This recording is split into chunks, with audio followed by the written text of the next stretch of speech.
Doing exercises is not just about achieving the repertoire that's in front of you at that point in time. It's about achieving the skills you need to play a wide variety of repertoire and helping you apply those different skills to different pieces. I'd still recommend doing this. And that's because it allows you to remove the emotion of playing and put on your analytical brain. The reason I'm saying these things is because I think when people think about skills on the harp, they think about lever changes, pedal changes, harmonic, xylophone technique, things that are like almost big skills, and they forget the fundamentals.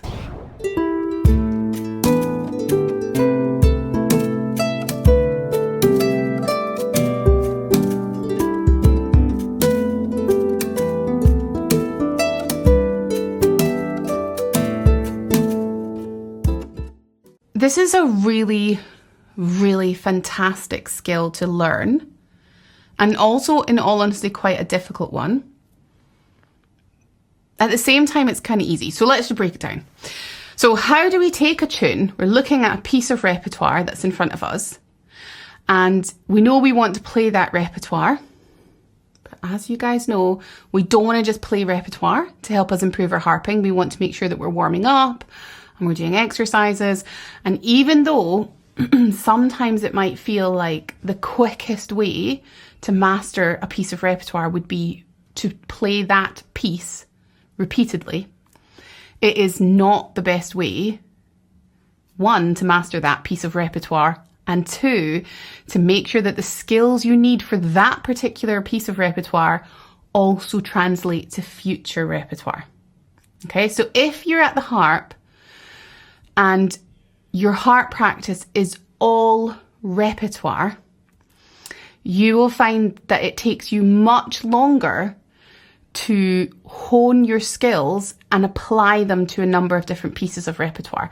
In other words, when you learn the skill that you need to play that one piece, let's just use Christmas songs, for example, right? Let's say you're learning an arrangement of Silent Night. And let's say it's got some new skills like harmonics and tucking that you haven't experienced before.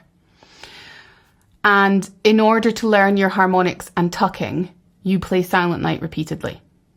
You will eventually be able to play harmonics and you will eventually be able to tuck.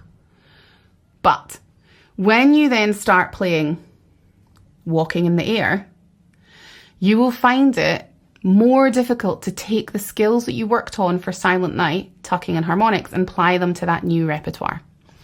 So doing exercises is not just about achieving the repertoire that's in front of you at that point in time.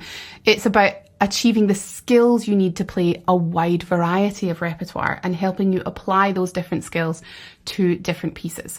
So when you have a piece in front of you, what I'd highly recommend you do before you put a finger on the harp is you look at the sheet music, even if you don't read music.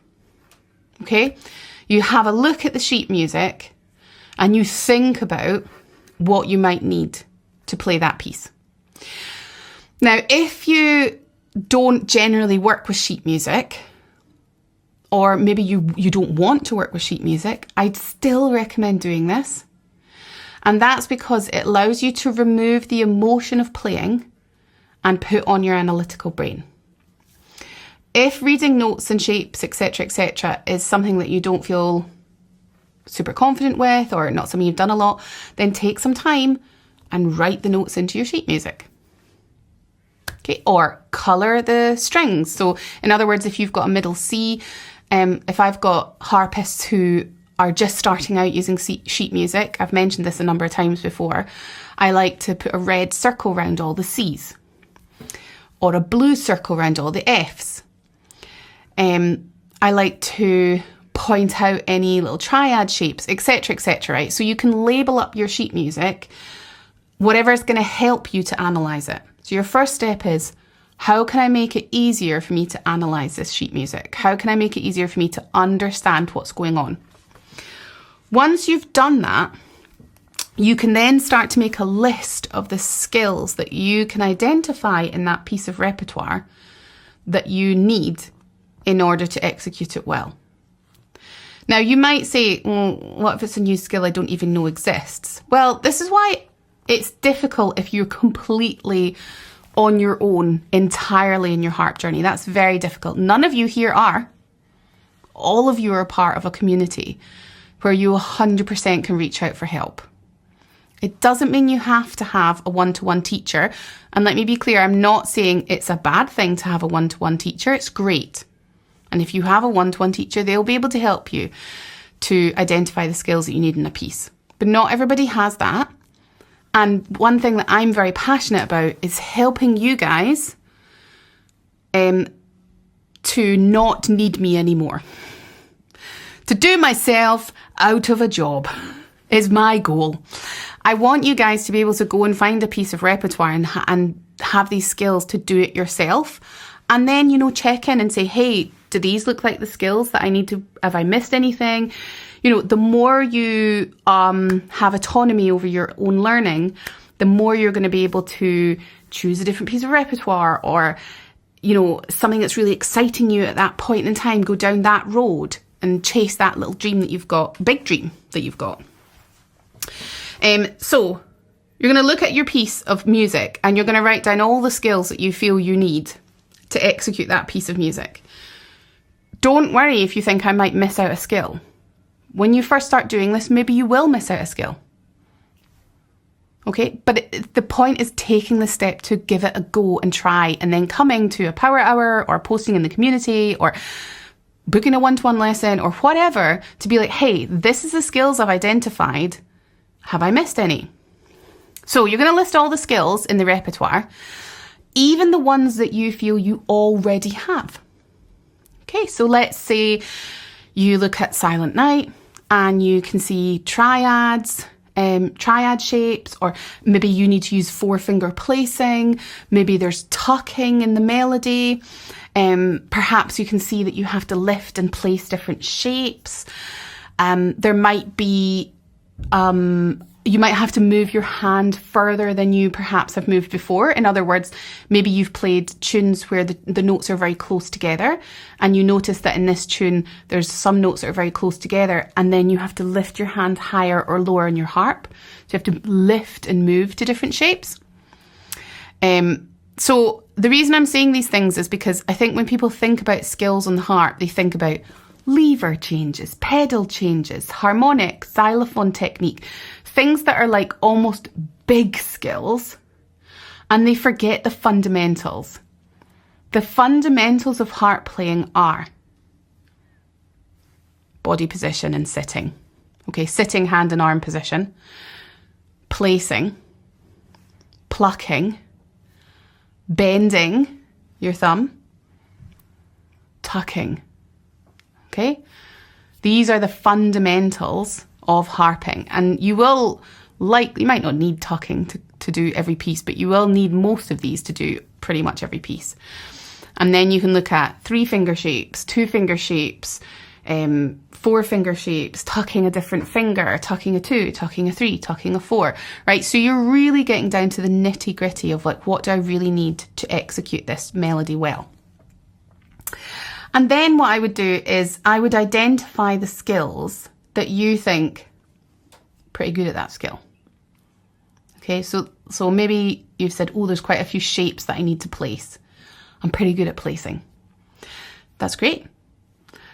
If you can identify the skills that you think you're already pretty good at, then you can develop your warm-up to include maybe just one exercise that focuses on that skill. And then you're going to identify the other skills that you think, I'm not so good at those skills, or they're completely new to me. I'm going to want to do a little bit more of that in my warm-up and my exercise time. Okay? And if this is something, the concept of this is something that's new to you, I'd highly recommend joining us in the early intermediate pathway, which is happening right now with live sessions monthly. Even if you're not early intermediate, just to see the way that I have created the material. Because what I've done with the early intermediate pathway is I've created exercises which help you execute the skills which I have put in the repertoire. Okay, so everything's very, very tied together, particularly in the early intermediate pathway, where what I actually did, the way I put it together was I identified a whole bunch of skills that I felt the How to Harp membership needed to move from post-beginner to late intermediate. I made a big list of skills, and then I started composing music and putting those skills into the music. And then I made a bunch of exercises to help us practice those skills and help us practice those skills within the actual repertoire. So you've identified the skills that you're already good at. You've identified the skills that you think you maybe need to work on. You've then asked for feedback, either in the community or in the Power Hour or with your teacher, to say, hey, are these the right skills? Have I missed anything? Then you're very lucky because you can go to the technique bank and you can type in the skill and you can actually find some individual exercises, because you want some exercises that are generic on that skill, that are just about learning that skill and not specific to the repertoire. And then you want to write some exercises that are specific to that repertoire. In other words, let's take the harmonics for an example, right? So you're looking at Silent Night and there's harmonics, say, in the first bar. You're going to take the first bar and do something like make the melody simpler, maybe just a 4-note run or something simple to place, and copy what's in the left hand. Okay? So you've taken the repertoire and you've simplified one element of it, not the element which is the skill you're trying to work on. So you're not going to simplify the skill, but you're going to simplify what is surrounding the skill in the repertoire. And you're going to take just a small section of that repertoire. So my arrangement of Silent Night has harmonics in the first 4 bars, but I'm not going to take the first 4 bars. I'm going to take the first bar. And then I'm going to take that exercise that I wrote. So I've got the left hand that's still the same, and I've made a simpler right hand, and I'm going to move it up a tone, and then up a tone, and then up a tone. So I'm practicing those skills on different strings, okay, and different pitches, or I might even put it in a different key, okay? And that is essentially how you break down a piece of repertoire to create exercises to help you work on those skills.